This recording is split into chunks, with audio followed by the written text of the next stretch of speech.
Hi all, welcome to my YouTube channel star friend. എന്താടോ, എന്താ പറ്റിയത്? അവൻ അവളുടെ ചുമലിലൂടെ കൈയിട്ട് ചോദിക്കുമ്പോൾ അവൾ പോലും അറിയാതെ അവൾ അവൻ്റെ തോളിലേക്ക് ചാഞ്ഞിരുന്നു. അമ്മ എന്ന് പറഞ്ഞ് ആ ഒറ്റ നക്ഷത്രത്തിലേക്ക് അവൾ ചൂണ്ടിക്കാണിക്കുമ്പോൾ അവനും ഒന്ന് ആ നക്ഷത്രത്തെ നോക്കിയിരുന്നു. അപ്പോഴത്തെ അവളുടെ ഭാവം കണ്ട് ഒരു വേള അവൻ്റെ നെഞ്ചും ഒന്ന് പിടഞ്ഞു. ആ നിമിഷം മുതൽ അവർ പരസ്പരം അറിഞ്ഞു തുടങ്ങുകയായിരുന്നു. അവൾ അവളെക്കുറിച്ച് പറയുമ്പോൾ അവനൊരു നല്ല കേൾവിക്കാരനെ പോലെ അവളെ കേട്ടിരുന്നു. ഇടയ്ക്ക് അവളിൽ നിന്നും ഉയർന്നു വന്ന തേങ്ങലിൽ അവൻ അവളെ തന്നോട് ചേർത്ത് പിടിച്ചു. അവൻ അവളോട് വല്ലാത്തൊരു അലിവ് തോന്നി. ഇനി തനിക്ക് ഞാനുണ്ടെന്ന് പറഞ്ഞ് അവളെ അവൻ തൻ്റെ നെഞ്ചിലേക്ക് അണച്ചുവെച്ചു. ഒരു കിളിക്കുഞ്ഞിനെ പോലെ അവൾ അവൻ്റെ നെഞ്ചിലേക്ക് തലവെച്ച് ഒതുങ്ങിയിരുന്നു. അച്ഛൻ മരിച്ചതിനു ശേഷം തനിക്കായി ജീവിച്ച അമ്മയെയും ഇപ്പോൾ ആ അമ്മയ്ക്ക് വേണ്ടി ജീവിക്കുന്ന മകനെയും പറ്റി അവൻ പറയുമ്പോൾ അവളും അവനെ നോക്കി. പരസ്പരം അറിഞ്ഞു തുടങ്ങി. ഇത്രയും കാലം ഞാൻ അമ്മയ്ക്ക് വേണ്ടി മാത്രമാ ജീവിച്ചേ. പക്ഷേ ഇപ്പോൾ അതിൻ്റെ പങ്ക് പറ്റാൻ ഒരാൾ കൂടിയായി. പറയുമ്പോൾ അതിൽ നിറഞ്ഞിരിക്കുന്ന അവളോടുള്ള സ്നേഹത്തെ അവൾക്ക് വ്യക്തമായി കാണാമായിരുന്നു. സമയം ഒത്തിരി ആയടോ, വാ വന്ന് കിടക്ക്. അതും പറഞ്ഞ് അവൻ വന്ന് കിടന്നു. അതിനു പിറകെ അവളും വന്ന് കിടന്നതോടെ അവൻ കയ്യെത്തി ലൈറ്റ് ഓഫ് ചെയ്തു. എന്തോ ആലോചിച്ച് കിടക്കുന്ന അവൾക്ക് നേരെ അവൻ ഇരു കരങ്ങളും വിരിച്ചു പിടിക്കുമ്പോൾ അവൾ അവൻ്റെ നെഞ്ചിലേക്ക് ചാഞ്ഞിരുന്നു. ഒരു കുഞ്ഞിനെ എന്ന പോലെ അവൻ അവളെ രണ്ട് കൈകൊണ്ടും പൊതിഞ്ഞു പിടിച്ചു. ശേഷം പതിയെ അവളുടെ പുറത്ത് തട്ടിക്കൊടുത്തു. അവൻ്റെ നെഞ്ചിലേക്ക് മുഖം പൂഴ്ത്തി അവൻ്റെ കൈകൾക്കുള്ളിൽ കിടക്കുമ്പോൾ ഇതുവരെ അനുഭവിച്ച ഒറ്റപ്പെടൽ അവളിൽ നിന്നും അകന്നു പോകുന്നുണ്ടായിരുന്നു.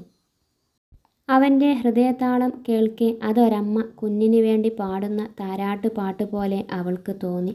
അതും കേട്ടുകൊണ്ട് പതിയെ അവൾ ഉറങ്ങുമ്പോൾ അവളെ ചേർത്ത് പിടിച്ചുകൊണ്ട് തന്നെ അവനും ഉറങ്ങിപ്പോയിരുന്നു. രാവിലെ എഴുന്നേറ്റ് കുളിച്ചവൾ അടുക്കളയിലേക്ക് ചെല്ലുമ്പോൾ അമ്മ അടുക്കളയിൽ പണിത്തിരക്കിലായിരുന്നു. കൂടെ 2-3 പേരും കൂടി ഉണ്ടായിരുന്നു. അവളെ കണ്ടതും അവരൊന്ന് ചിരിച്ചു. രാവിലെ തന്നെ കുളിച്ചോ? തണുപ്പൊന്ന് വിട്ടിട്ട് കുളിച്ചാ പോരായിരുന്നോ? തലയിൽ ചുറ്റിവെച്ച തോർത്ത് കണ്ടതും ഭവാനിയമ്മ ചോദിച്ചു. അത് കേൾക്കെ അവളൊന്ന് പതിയെ പുഞ്ചിരിച്ചു. അകത്ത് രാസ്നാദി ഉണ്ടാവും. ശ്യാമിനോട് ചോദിച്ചാൽ മതി, അവൻ എടുത്തു തരും. വെള്ളം മാറിക്കുളിച്ചതല്ലേ, നീരിറക്കം വരണ്ട. അവർ സ്നേഹത്തോടെ പറയുമ്പോൾ എന്നോ നഷ്ടപ്പെട്ട അമ്മയെ അവൾക്ക് തിരിച്ചു കിട്ടുന്നത് പോലെ തോന്നി. മോള് കാപ്പി കുടിക്കില്ലേ? ഫ്ലാസ്കിൽ നിന്നും ഗ്ലാസ്സിലേക്ക് ഒഴിച്ച് അവളുടെ കയ്യിൽ കൊടുത്തുകൊണ്ട് ചോദിച്ചു. എനിക്ക് അങ്ങനെയൊന്നും ഇല്ലമ്മേ, എന്തായാലും കുഴപ്പമില്ല. അവളത് പറയുമ്പോൾ ഭവാനിയമ്മ അവളെ നോക്കിയൊന്ന് ചിരിച്ചു. ഞാൻ എന്താ അമ്മേ ചെയ്യേണ്ടേ? ഇപ്പോൾ ഇവിടെ കാര്യമായിട്ടൊന്നുമില്ല. മോള് പോയി രാസ്നാദി എടുത്ത് തരാൻ പറ. ചെല്ല്. ഏതായാലും മോള് പോവല്ലേ, ഈ കാപ്പി കൂടി അവന് കൊടുത്തേക്ക്. അവരതും പറഞ്ഞ് അവളുടെ കയ്യിലേക്ക് ഒരു ഗ്ലാസ് കാപ്പി വെച്ചു കൊടുത്തു. അവൾ അതും കൊണ്ട് ചെന്ന് വാതിൽ തുറന്ന് അകത്തേക്ക് കയറിയപ്പോൾ തന്നെ കാണുന്നത് കട്ടിലിൽ എഴുന്നേറ്റിരിക്കുന്ന ശ്യാമിനെയാണ്. ശ്യാം അവളെ ഒന്ന് നോക്കി. ഈറൻ മുടിയിൽ ഒരു തോർത്ത് ചുറ്റിയിരിക്കുന്നു. കഴുത്തിലും മുഖത്തും പറ്റിപ്പിടിച്ച ജലകണങ്ങൾ. നെഞ്ചോട് ചേർത്ത് താൻ കെട്ടിയ താലി, നെറുകിൽ സിന്ദൂരം. എന്തൊരു സുന്ദരിയാണ്! ശ്യാം വീണ്ടും ഓർത്തു. അവൾ നീട്ടിയ ഗ്ലാസ് കയ്യിൽ വാങ്ങുമ്പോൾ അവൻ അവളെ നോക്കിയൊന്ന് പുഞ്ചിരിച്ചു. അവൻ്റെ ആ ചിരിക്ക് വല്ലാത്തൊരു പ്രത്യേകതയുണ്ടെന്ന് അവൾക്ക് തോന്നി. പതിയെ ആ പുഞ്ചിരി അവളുടെ ചുണ്ടുകളിലേക്കും വ്യാപിച്ചിരുന്നു. ഉറക്കമൊക്കെ ശരിയായിരുന്നോ? അവൻ ചോദിക്കുമ്പോൾ അവൾ തലയാട്ടി കാണിച്ചു. അവളുടെ തലയിൽ ചുറ്റിയിരിക്കുന്ന തോർത്ത് കണ്ടപ്പോൾ അവൾ കുളിച്ചിട്ടുണ്ടെന്ന് അവന് മനസ്സിലായി. പരിചയമില്ലാത്ത വെള്ളമല്ലേ, ഇനി പനിയൊന്നും പിടിക്കേണ്ട എന്ന് പറയുന്നതിനോടൊപ്പം തോർത്ത് തലയിൽ നിന്നും ചെറുതായി നീക്കി രാസ്നാദി പൊടിയെടുത്ത് അവളുടെ മൂർധാവിൽ ഇട്ടുകൊടുക്കുവാനും അവൻ മറന്നിരുന്നില്ല. അവൻ്റെ ആ പ്രവൃത്തിയിൽ അവൾ ശരിക്കും ഞെട്ടിപ്പോയിരുന്നു. അവൾക്ക് അവനോട് വല്ലാത്തൊരു സ്നേഹം തോന്നി.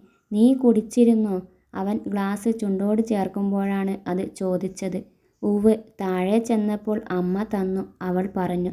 അവനൊന്ന് മൂളിക്കൊണ്ട് ബാക്കി കുടിച്ച ശേഷം ഗ്ലാസ് അവിടെയുള്ള മേശപ്പുറത്ത് വെച്ചുകൊണ്ട് കുളിക്കാനായി ബാത്റൂമിലേക്ക് കയറി.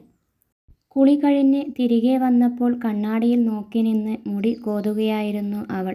പിന്നിലൂടെ ചെന്ന് ചേർത്ത് പിടിക്കുമ്പോൾ കണ്ണാടിയിൽ കണ്ട അവളുടെ മുഖത്ത് ഒരുതരം അമ്പരപ്പായിരുന്നു. അവളുടെ അരക്കെട്ടിലൂടെ ചേർത്ത് പിടിച്ച് തൻ്റെ നനഞ്ഞ ശരീരത്തോട് അമർത്തിപ്പിടിച്ചുകൊണ്ട് ശ്യാം അവളുടെ കണ്ണിലേക്ക് ഉറ്റുനോക്കി. പിന്നെ 2 കണ്ണിലും മാറി മാറി ഉമ്മ വെച്ചു. ചിരിച്ചുകൊണ്ട് അവൾ ശ്യാമിൻ്റെ മാറിലേക്ക് വീണു.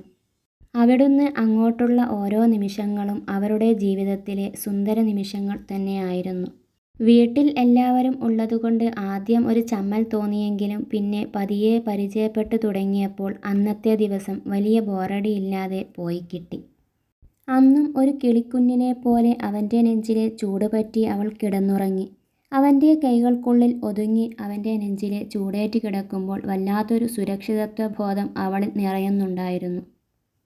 എന്നാൽ പിറ്റേന്ന് തന്നെ എല്ലാവരും പോയിരുന്നു. രാവിലെ എഴുന്നേൽക്കുമ്പോൾ ശ്യാമിനെ റൂമിൽ കാണാനില്ലായിരുന്നു.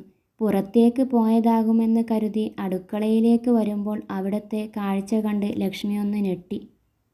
ചമ്മന്തിക്കുള്ള തേങ്ങ ചിരവിക്കൊണ്ടിരിക്കുന്ന ശ്യാമും ദോശ ഓരോന്നായി ചുട്ടെടുക്കുന്ന ഭവാനിയമ്മയും. എന്തൊക്കെയോ സംസാരിച്ച് ചിരിച്ചുകൊണ്ടാണ് 2 പേരുടെയും പണി. അടുക്കളയിൽ അമ്മ ഒറ്റയ്ക്കാവുമല്ലോ എന്ന് കരുതിയാണ് എഴുന്നേറ്റ് കുളിച്ച് വേഗം അടുക്കളയിലേക്ക് ചെന്നത്. എന്നാൽ അവിടുത്തെ കാഴ്ച കണ്ടതും ഒരു വേള അവൾക്ക് അവരുടെ ഇടയിലേക്ക് കയറി ചെല്ലേണ്ടെന്ന് തോന്നി. അമ്മയും മോനും മാത്രമുള്ള ആ ലോകം അവൾക്ക് അത്രയേറെ മനോഹരമായി തോന്നി. അവൾ അവരെ തന്നെ നോക്കി നിൽക്കുമ്പോഴാണ് ഭവാനിയമ്മ അവളെ കണ്ടത്. "മോളെന്താ അവിടെ തന്നെ നിന്നു കളഞ്ഞത്? ഇങ്ങ് വാ" അവരവളെ സ്നേഹത്തോടെ അരികിലേക്ക് വിളിച്ചു. അത് കേട്ടപ്പോഴാണ് ശ്യാം ഒന്ന് തിരിഞ്ഞു നോക്കിയത്. വാതിൽക്കൽ തന്നെ നിൽക്കുന്ന അവളെ കണ്ടതും അവൻ എന്താണെന്ന് അവളോട് പുരികം പൊക്കി കാണിച്ചു. അത് കണ്ടതും ഒരു ചിരിയോടവൾ ഒന്നുമില്ലെന്ന് തോളുകുലുക്കി. "ഇവിടെ വാ" എന്ന് അവനും കൈകാട്ടി വിളിച്ചപ്പോൾ അവൾ അകത്തേക്ക് നടന്നു.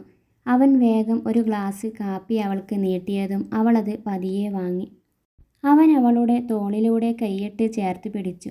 "എന്തു പറ്റി?" അവൻ പതിയെ വീണ്ടും ചോദിച്ചതും അവളും ഒന്നുമില്ലെന്ന് പതിയെ പറഞ്ഞു. തേങ്ങ ചിരവിക്കഴിഞ്ഞതും അവൻ പതിയെ അടുക്കളപ്പുറത്തേക്കിറങ്ങി. അവിടെ ഒരു മൂലയിൽ ചാരിവെച്ചിരുന്ന ചൂലെടുത്ത് അവൻ മുറ്റമടിക്കാൻ ഒരുങ്ങുമ്പോഴാണ് അവൾ ഓടിച്ചെന്ന് ആ കൈ പിടിച്ചത്. അപ്പോൾ അവനൊന്ന് ചിരിച്ചു. അത് കണ്ടതും അവൾ ചുണ്ട് കൂർപ്പിച്ചു. അവളുടെയാ ഭാവം കാണെ അവളൊരു കൊച്ചു കുഞ്ഞാണെന്ന് അവന് തോന്നി. "ദേ അമ്മേ, ഇത് കണ്ടോ? ശ്യാമേട്ടൻ ചെയ്യുന്നത് കണ്ടോ?" അവൾ അകത്തേക്ക് നോക്കി വിളിച്ചു പറഞ്ഞു. അത് കേട്ടാണ് അമ്മ പുറത്തേക്ക് വന്നെത്തി നോക്കിയത്. അവൻ്റെ കയ്യിലെ ചൂല് പിടിച്ച് വാങ്ങാൻ നോക്കുന്ന അവളെ കണ്ടതും അമ്മയൊന്ന് ചിരിച്ചു. "എൻ്റെ മോളെ, അവനത് ചെയ്തോട്ടെ. അവനെ വെറുപ്പിക്കാതെ നീ ഇങ്ങ് കയറിപ്പോര്" ഒരു ചിരിയോടെ തന്നെ അമ്മ പറഞ്ഞു. അത് കണ്ടതും അവൾ അമ്മയെയും ശ്യാമിനെയും മാറി മാറി നോക്കി. "നീ ഇങ്ങനെ ഞങ്ങളെ മാറി മാറി നോക്കണ്ട. എനിക്ക് നടുവേദന ആയതുകൊണ്ട് അധിക സമയം കുനിഞ്ഞ് പണിയെടുക്കാൻ വയ്യ. അതുകൊണ്ട് ഇവനാ ഇവിടുത്തെ മുറ്റമടിക്കാറ്" ഭവാനിയമ്മ പറഞ്ഞു നിർത്തി. "ഇപ്പോൾ ഞാനുണ്ടല്ലോ, ഇനി ശ്യാമേട്ടൻ ഇതൊന്നും ചെയ്യേണ്ട" അവൾ അവൻ്റെ കയ്യിൽ നിന്നും ബലമായി ചൂല് പിടിച്ച് വാങ്ങി. "അങ്ങനെയാണെങ്കിൽ ഇവിടുത്തെ എല്ലാ പണിയും നീ തന്നെ ചെയ്യേണ്ടി വരും. ഇവിടെ എല്ലാ പണിയും ഞങ്ങൾ 2 പേരും കൂടിയാ എടുക്കാറ്" അവൾ അതിശയത്തോടെ അവരെ മാറി മാറി നോക്കി. "ഒരു വീടാകുമ്പോൾ എല്ലാ പണിയും എല്ലാവരും ചെയ്യണം. അല്ലെങ്കിൽ പെണ്ണ് വെറും വീട്ടിലെ പണിയെടുക്കുന്നവൾ മാത്രമായി പോകും. അടുക്കളയ്ക്ക് പുറത്തെ ലോകം അവൾ മറന്നുപോകും. അതുപോലെ പെൺകുട്ടികൾക്കും ജോലിയെടുത്ത് ജീവിക്കാം. മോള് പണിക്ക് പോകണമെന്നല്ല അമ്മ പറഞ്ഞത്. സ്വന്തമായിട്ട് ഒരു ജോലിയുണ്ടെങ്കിൽ ആരുടെ മുൻപിലും തല കുനിക്കേണ്ടി വരില്ല. അതെന്നും ഒരു മുതൽക്കൂട്ട് തന്നെയായിരിക്കും. അതുകൊണ്ട് ഇവിടെ അടുക്കളയിൽ തന്നെ ചുറ്റിത്തിരിയാതെ പഠിക്കാനുള്ള കാര്യങ്ങളൊക്കെ ചെയ്യാൻ നോക്കണം" അവരത് പറഞ്ഞ് നിർത്തുമ്പോഴേക്കും അവൾ ഓടി വന്നവരെ കെട്ടിപ്പിടിച്ചിരുന്നു. അവളുടെ കണ്ണുകൾ എന്തിനെന്നറിയാതെ നിറഞ്ഞൊഴുകിയിരുന്നു. പെണ്ണിനെ വെറും പെണ്ണായി മാത്രം കാണാത്ത ആ അമ്മയെയും മകനെയും ആലോചിക്കുമ്പോൾ അവൾക്കവരോട് വല്ലാത്ത ബഹുമാനം തോന്നി. ശ്യാം എന്ന വ്യക്തി ശരിക്കും ആ അമ്മയിൽ നിന്നുണ്ടായതാണെന്ന് അവൾക്ക് തോന്നി. ഇവൻ അന്നേ പറഞ്ഞിരുന്നു, പഠിക്കാൻ ആഗ്രഹമുള്ള കൊച്ചാ, അവൾക്ക് ഇഷ്ടമുള്ളിടത്തോളം അവളെ പഠിപ്പിക്കണമെന്ന്. അവരവളുടെ തലയിൽ തലോടി പറഞ്ഞതും അവളുടെ നോട്ടം തങ്ങളെ തന്നെ നോക്കി നിൽക്കുന്ന ശ്യാമിൽ എത്തിനിന്നു. അവൾ ഓടിച്ചെന്നവനെ കെട്ടിപ്പിടിക്കുമ്പോൾ അവനും അവളെ തന്നോട് ചേർത്ത് പിടിച്ചിരുന്നു. അത് കണ്ടുകൊണ്ട് അകത്തേക്ക് കയറുമ്പോൾ ഭവാനി അമ്മയുടെ കണ്ണുകളും നിറഞ്ഞിരുന്നു. രാവിലത്തെ ചായ കുടിച്ചു കൊണ്ടിരിക്കുമ്പോഴാണ് ശ്യാം അവൻ്റെ പ്ലേറ്റിൽ നിന്നും ചെറിയൊരു കഷ്ണം ദോശ മുറിച്ചെടുത്ത് കറിയിൽ മുക്കി ഭവാനി അമ്മയുടെ വായിലേക്ക് വെച്ചു കൊടുത്തത്. അമ്മ ഒരു ചിരിയോടെ അത് വാങ്ങിക്കഴിച്ചു. എന്നാൽ ഒട്ടും പ്രതീക്ഷിക്കാതെയാണ് അടുത്ത കഷ്ണം അവൻ ലക്ഷ്മിക്ക് നേരെ നീട്ടിയത്. ഒരു നിമിഷം അവൾ അവനെ തന്നെ ഒന്ന് നോക്കി നിന്നു. ശേഷം അവൻ കണ്ണുകൊണ്ട് വാങ്ങിക്കോ എന്ന് കാണിക്കുമ്പോൾ അവൾ അറിയാതെ തന്നെ വാ തുറന്നിരുന്നു. ഒട്ടും പ്രതീക്ഷയോ സന്തോഷമോ ഇല്ലാതെയാണ് താൻ ഈ കല്യാണത്തിന് ഒരുങ്ങിയത്. എന്നാൽ ഈ 2 ദിവസങ്ങളിൽ തൻ്റെ ജീവിതത്തിൽ എന്തൊക്കെയാണ് സംഭവിക്കുന്നത് അവൾ ഓർത്തു. അമ്മയുടെ കൂടെ ഊണിൻ്റെ പണികളിൽ അടുക്കളയിൽ നിന്ന് സഹായിക്കുമ്പോഴാണ് പുറത്ത് കോളിംഗ് ബെൽ അടിക്കുന്ന ശബ്ദം കേട്ടത്. ഭവാനിയമ്മ ആരാണെന്ന് നോക്കാൻ വേണ്ടി പോവാൻ പോകുമ്പോഴാണ് ഞാൻ പോയി നോക്കാമെന്ന് പറഞ്ഞ് ലക്ഷ്മി ഉമ്മറത്തേക്ക് നടന്നത്. വാതിൽ തുറന്നതും മുന്നിൽ നിൽക്കുന്ന ആളെ കണ്ട് അവളൊന്ന് ഞെട്ടി. ബെല്ലടിച്ച ശബ്ദം കേട്ട് ആരാണെന്ന് നോക്കാൻ വേണ്ടി വന്ന ശ്യാം കാണുന്നത് യാതൊരു അനക്കവുമില്ലാതെ നിൽക്കുന്ന ലക്ഷ്മിയെയാണ്. അപ്പോഴേക്കും അമ്മയും അങ്ങോട്ടേക്ക് വന്നിരുന്നു. പ്രഭാകരനെ കണ്ടതും ശ്യാം വേഗം കൈകൊടുത്തുകൊണ്ട് അകത്തേക്ക് വിളിച്ചു. അച്ഛനാണ് വന്നതെന്ന് അറിഞ്ഞതും ഇരിക്കാൻ പറഞ്ഞ് വിശേഷം ചോദിച്ചുകൊണ്ട് അടുക്കളയിലേക്ക് പോയി. വരൂ, ചായ കുടിക്കാം. ചായയും പലഹാരങ്ങളും മേശപ്പുറത്ത് വെച്ചുകൊണ്ട് അമ്മ പറഞ്ഞു. ലക്ഷ്മി അയാളോട് ഒന്നും പറഞ്ഞില്ലെങ്കിലും അവളുടെ കണ്ണുകൾ നിറഞ്ഞു വരുന്നത് മറ്റ് 3 പേരും കാണുന്നുണ്ടായിരുന്നു. ചായ ഗ്ലാസ് ചുണ്ടോട് ചേർത്തുകൊണ്ട് പ്രഭാകരൻ ലക്ഷ്മിയെ ഒന്ന് സൂക്ഷിച്ചു നോക്കി. ചിരിച്ചുകൊണ്ട് തനിക്ക് വാതിൽ തുറന്നു തന്ന ലക്ഷ്മിയിൽ നിന്നും നിമിഷങ്ങൾ കൊണ്ട് അവൾ ഒത്തിരി മാറിയെന്ന് അയാൾക്ക് തോന്നി. അപ്പോൾ അവളിൽ കണ്ട സന്തോഷം എങ്ങോ പോയ പോലെ. അയാളൊന്ന് നെടുവീർപ്പിട്ടു.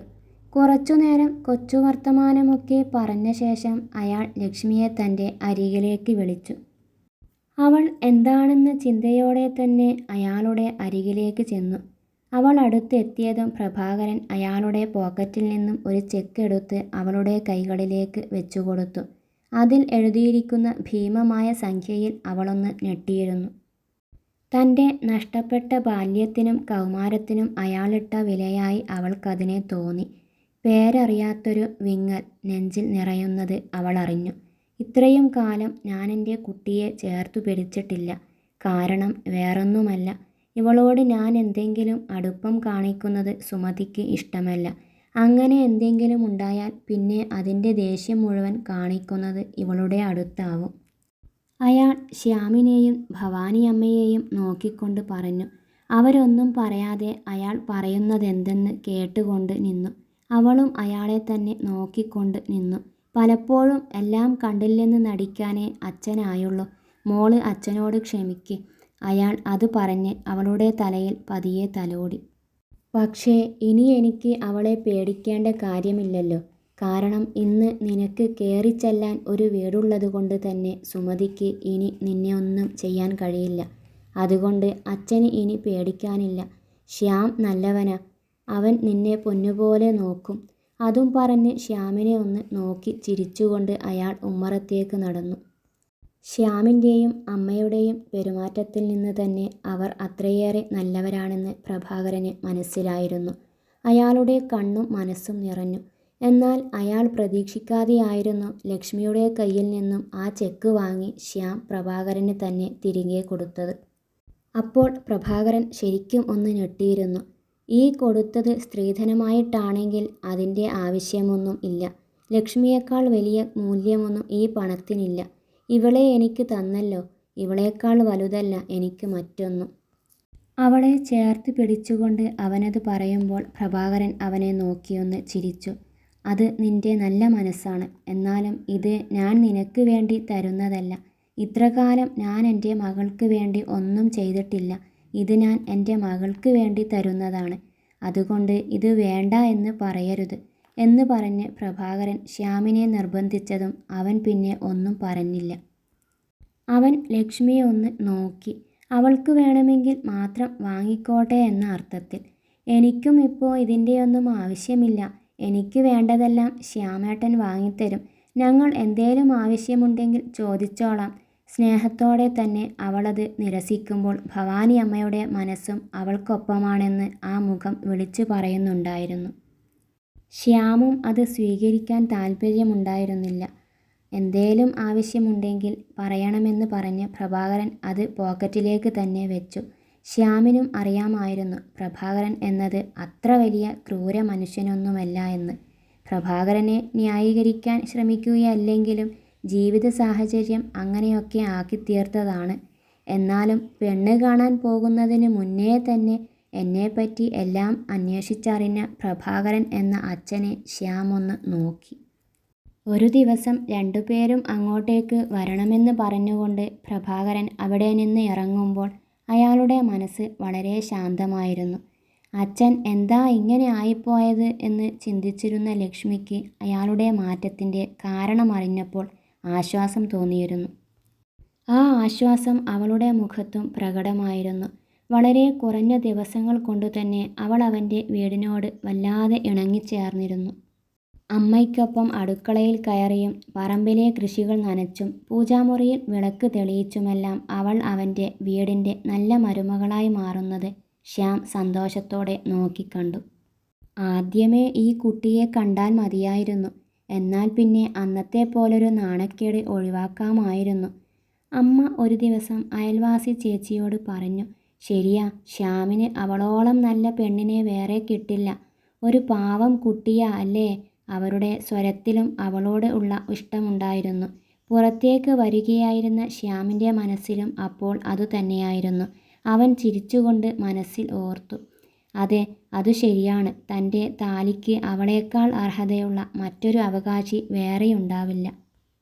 അന്നാ വിവാഹം മുടങ്ങിയത് നന്നായി. അല്ലെങ്കിൽ എൻ്റെ ലക്ഷ്മിയെപ്പോലൊരു നല്ല കുട്ടിയെ എനിക്ക് നഷ്ടമായേനെ. അടുത്ത ദിവസം ഡിഗ്രിക്കുള്ള അഡ്മിഷനും എടുത്ത് വീട്ടിലേക്ക് വരുമ്പോൾ അവൾ അതീവ സന്തോഷത്തിലായിരുന്നു. ഒരുപാട് പഠിക്കണമെന്നായിരുന്നു തൻ്റെ ആഗ്രഹം. +2 വെച്ച് തൻ്റെ പഠിപ്പ് നിർത്തുമ്പോൾ നെഞ്ച് പൊട്ടുന്നത് പോലെ തോന്നിയിരുന്നു. തന്നെ പഠിപ്പിച്ചാൽ മാത്രം മതിയെന്ന് പറഞ്ഞ് അച്ഛൻ്റെയും സുമതി അമ്മയുടെയും കാല് പിടിച്ചത് അവൾ ഓർത്തു. തൻ്റെ കല്യാണമാണെന്ന് കേട്ടപ്പോൾ ഞെട്ടിയതിനേക്കാളും കൂടുതൽ ഞെട്ടിയത് ചെക്കൻ്റെ പ്രായം കേട്ടപ്പോഴായിരുന്നു. തന്നേക്കാളും 12 വയസ്സിന് മൂത്തൊരാൾ ഒരിക്കലും തൻ്റെ സ്വപ്നങ്ങൾക്ക് കൂട്ടാകുമെന്ന് പ്രതീക്ഷിച്ചിരുന്നില്ല. തന്നെ ഇനിയും പഠിപ്പിക്കുമെന്ന് പ്രതീക്ഷിച്ചതല്ല. എന്നാൽ ഈ ഒരുവൻ തൻ്റെ എല്ലാ പ്രതീക്ഷകളെയും മാറ്റിമറിച്ചവനാണ്. അവൾ ഡ്രൈവിംഗ് സീറ്റിലിരിക്കുന്ന അവനെയൊന്ന് നോക്കി. സ്റ്റിയറിങ്ങിൽ താളം കൊട്ടിക്കൊണ്ടാണ് ഡ്രൈവിംഗ്. അതിനനുസരിച്ച് ഏതോ ഒരു പാട്ട് മൂളുന്നുമുണ്ട്.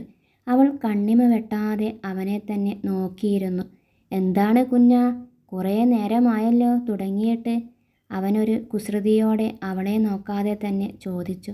അത് കേൾക്കെ അവൾ പതിയെ അവൻ്റെ തോളിലേക്ക് ചാഞ്ഞു. അവൻ കാർ ഓടിച്ചുകൊണ്ട് തന്നെ തല ചരിച്ചുകൊണ്ട് അവളുടെ കവിളിൽ ചുംബിച്ചു. അവളുടെ മനസ്സ് അപ്പോഴും അവളുടെ ശ്യാമിനെ ചുറ്റിപ്പറ്റി തന്നെയായിരുന്നു. ശരിക്കും ഈ കല്യാണമാണ് തൻ്റെ ജീവിതത്തെ മാറ്റിമറിച്ചത്. 12 വയസ്സ് അധികം ഉള്ളയാളാണ് കല്യാണച്ചക്കനെന്ന് പറഞ്ഞ് എല്ലാവരും താടിക്ക് കൈ കൊടുത്തിരുന്നു. അന്ന് ഈ കല്യാണം എങ്ങനെയെങ്കിലും ഒന്ന് മുടങ്ങണേ എന്ന് പ്രാർത്ഥിച്ചിട്ടുണ്ട്. പിന്നെ ആ നരകത്തിൽ നിന്നെങ്കിലും രക്ഷപ്പെടാമല്ലോ എന്ന് കരുതിയാണ് ഈ കല്യാണത്തിന് സമ്മതിച്ചത്. എന്നാൽ ഇന്ന് താൻ അറിയുന്നുണ്ട്, തന്നെ ഇത്രമാത്രം സ്നേഹിക്കുവാൻ ശ്യാമിന് അല്ലാതെ മറ്റാർക്കും കഴിയില്ലെന്ന്. ശ്യാമില്ലാത്തൊരു ജീവിതത്തെപ്പറ്റി ഇനി തനിക്കൊരിക്കലും ചിന്തിക്കാൻ പോലും പറ്റില്ലെന്ന്. ഇത്രയും വയസ്സിൻ്റെ വ്യത്യാസമുള്ളതുകൊണ്ട് തന്നെ ശ്യാമിന് ഒരിക്കലും ലക്ഷ്മി ഒരു ഭാര്യ മാത്രമായിരുന്നില്ല. വഴക്കടിക്കുമ്പോഴൊക്കെയും ശ്യാമിന് ലക്ഷ്മി ഒരു അനിയത്തിയായിരുന്നു. കുറുമ്പ് കാണിക്കുമ്പോൾ അവളൊരു മകളായിരുന്നു. ചിലപ്പോൾ നല്ലൊരു കൂട്ടുകാരി. അങ്ങനെ ഒരു ഭാര്യയുടെയും അനിയത്തിയുടെയും മകളുടെയും എല്ലാം സ്നേഹം അവൻ അവൾക്ക് ആവോളം പകർന്നു കൊടുത്തു. പ്രായം എന്നത് അവർക്കിടയിൽ ഒരു പ്രശ്നമേ ആയിരുന്നില്ല. രണ്ട് ഹൃദയങ്ങൾ തമ്മിലുള്ള അഗാധമായ അടുപ്പത്തിന് തടസ്സമായി പ്രായം എന്നല്ല മറ്റൊന്നും തന്നെ അവർക്കിടയിലേക്ക് കടന്നു വന്നില്ല. വരുവാൻ അവനോ അവളോ അനുവദിച്ചിരുന്നില്ല എന്നതായിരുന്നു സത്യം. അവർ അവരുടേതായ ലോകത്തായിരുന്നു. അവിടെ രണ്ട് ഹൃദയങ്ങൾ മാത്രമായിരുന്നു ഉണ്ടായിരുന്നത്. രാത്രിയിൽ അവൻ വിരിച്ചു പിടിക്കുന്ന അവൻ്റെ കൈകൾക്കുള്ളിലേക്ക് കടന്നു ചെന്ന് അവൻ്റെ നെഞ്ചിലേക്ക് മുഖം പൂഴ്ത്തി കിടക്കുന്നതായിരുന്നു അവൾക്ക് ഏറ്റവും ഇഷ്ടം. പ്രണയത്തോടെയല്ലാതെ, സ്നേഹത്തോടെയല്ലാതെ, വാത്സല്യത്തോടെയല്ലാതെ ശ്യാമിന് ശ്യാമിൻ്റെ ലക്ഷ്മിയെ നോക്കിക്കാണുവാൻ സാധിക്കുമായിരുന്നില്ല. ഒരു നോട്ടം കൊണ്ടുപോലും പ്രണയത്തിൻ്റെ പരകോടിയിൽ കൊണ്ടെത്തിക്കാൻ അവർ രണ്ടുപേരും അതിസമർത്ഥരായിരുന്നു. തൻ്റെ പ്രാണൻ്റെ പാതിയെ അവളും അത്രയേറെ നെഞ്ചിലേറ്റിയിരുന്നു. അമ്മ വിട്ടകന്നു പോയതിനു ശേഷം അറിഞ്ഞിട്ടില്ലാത്ത ആ അമ്മയുടെ സ്നേഹം ഭവാനിയമ്മ അവൾക്ക് വേണ്ടുവോളം കൊടുത്തു. ശരിക്കും മരുമകളായിരുന്നില്ല, അവർക്കവൾ സ്വന്തം മകൾ തന്നെയായിരുന്നു. അങ്ങനെ കരുതുവാൻ മാത്രമേ അവർക്ക് കഴിയുമായിരുന്നുള്ളൂ. അങ്ങനെ അമ്മയും മകനും മാത്രമുണ്ടായിരുന്ന ആ കിളിക്കൂട്ടിലേക്ക് അമ്മയ്ക്കൊരു മകളും അവനൊരു ഇണയുമായി അവൾ കൂടി വന്നതോടെ ആ കൂടൊരു സ്വർഗം തന്നെയായി മാറി. പരസ്പരം സ്നേഹത്തിൻ്റെ ചൂട് പകുത്തു നൽകി ഇണക്കുരുവികൾ ഇനിയും സ്നേഹിച്ചുകൊണ്ടേയിരിക്കട്ടെ. അവരുടെ സ്നേഹത്തിൻ്റെ അടയാളമായി കുഞ്ഞിക്കിളികൾ കൂടി ആ സ്വർഗത്തിലേക്ക് വന്നു ചേരട്ടെ.